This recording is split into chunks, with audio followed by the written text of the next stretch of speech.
narito na naman tayo para sa isang napaka-sweet, nakakapanabik at sobrang trending na love story nila Kalingap Jomar at Carla. Ay aking makilala at kung ano ako'y Para sa pagpapatuloy ng ating love story, ngayon ay sobrang importante ng vlog na ito dahil meron tayong malalaman na pinaka-importanting detalye sa love team ni Kalingap Jomar at Ate Carla.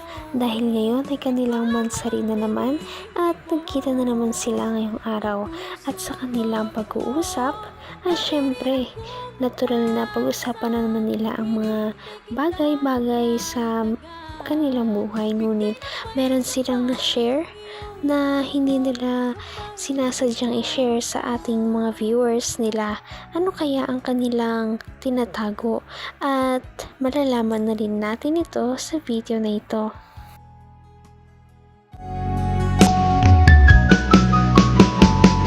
ang nais ko lang.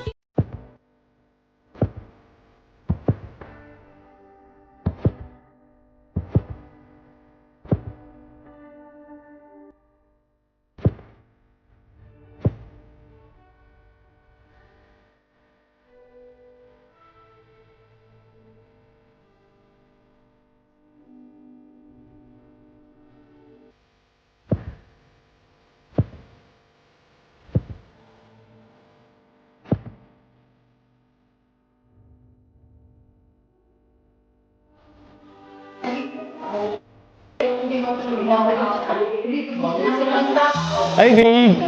Uy! Happy anniversary sa'yo. Asan Kalingap Angel? Huwag mo naman ang ano ko, regard. Oops! Yun. And happy anniversary soon sa ating dalawa.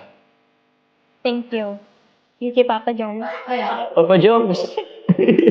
Ba't Papa Jones? Yun, na-miss kita. Na-miss kita dito sa vlog. Kasi, lagi naman tayo nagkikita eh. Siyempre, namiss ko din po kayo dito sa class. Ay, grabe.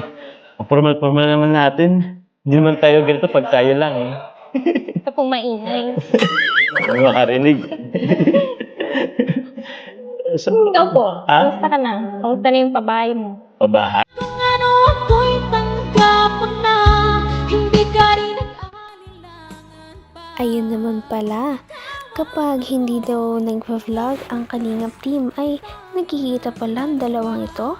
Kaya naman natuwa ang mga viewers dahil hindi na lamang talaga ito pang vlog kundi parang pangtotohanan na talaga ang kanilang love team. Sana nga. Kamusta na yung pabahay mo? Pabahay, ayos lang. Medyo, hindi pa naman siya tapos, pero hopefully, pagbalik natin galing Thailand, matapos na, mabuo na. Tsaka, invite kita ha, sa ribbon cutting. Dapat andun ka. Sige po, kung walang pasok. Wala yung pasok. Gagawin natin talaga walang pasok yun. Kasi kailangan andun ka.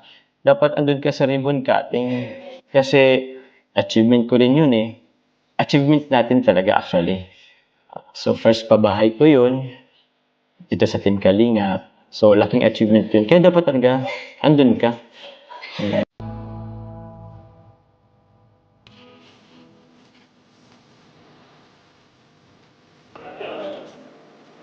Hmm. Siya nga pala. By the way, happy ka naman? Ngayon, siyempre, oo naman. Kapag vlog tayo ulit. Iba din kasi yung feeling pag sa vlog eh. Kaya nga eh. Parang may kaba lagi. Thank you pala. Thank you sa mga pagtitiyaga mo, saka sa mga efforts mo. Grabe. Isang taon na pala tayo ngayon. Kaya nga, isang taon na. Isang taon na rin akong naniligaw sa'yo. Naman ang bawat panaginip ko, ikaw lang ang Nakakatuwa naman ang mga naaabot ni Kalingap Jomar sa kanyang career at syempre hindi ito mangyayari kung wala ang kanyang ka-love team na si Ate Carla. At proud na proud din naman si Ate Carla sa kanyang mga naaabot. Kaya sana'y magpatuloy ang kanilang love team. Walang amin kahit anong mangyari. Bakit?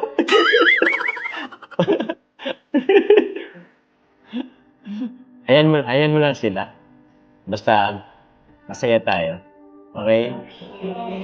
By the way, lapit na yung Thailand natin Kompleto na bang mga gamit mo? Hindi pa nga po eh. Oo.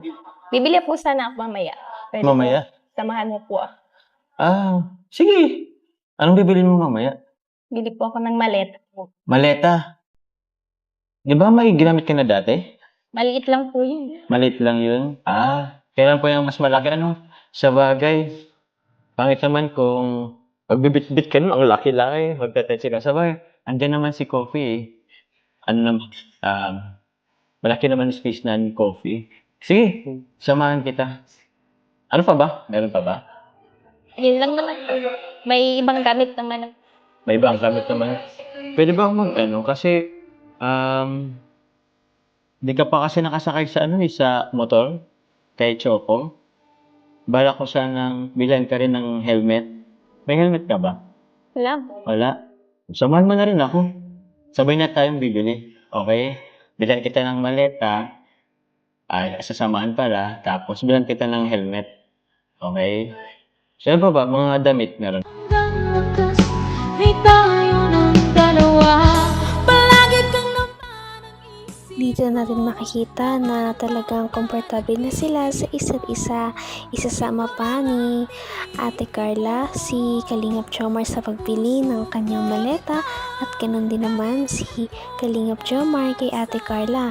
Nakakatuwa dahil bibilahan niya pa ito ng personal na helmet para naman ay maisakay niya si Ate Carla sa kanyang motor. Damit meron pa? Meron na po. Meron na? Di mo ba ako bibilhan? Wala akong damit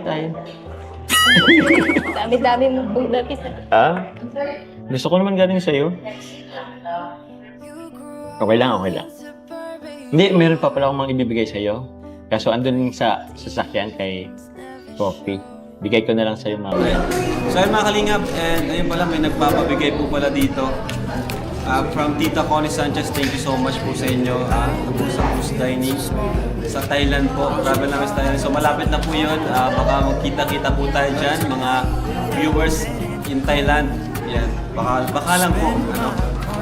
At dito po, nagbigay po siya ng 40,000 para sa mga, yun, sa Cruise Dining po. Thank you so much po. And ito naman, for Pure Health. Wow! Meron si Pure Health from Tita Connie Sanchez. 10,000 and 20,000 allowance. Allowance. Ano to, Jen? Allowance sa Thailand? Oo. Ngayon. So, allowance nila sa Thailand. So, ito, bibigay ko ito sa kanila. Nasa Manila kami. Bibigay ko na po ito para di ko na po ito, di ko na ito bubuksan. Ito mismo. Tig 10,000 siguro sila dito. Allowance na nila to sa Thailand. Ha? Hindi.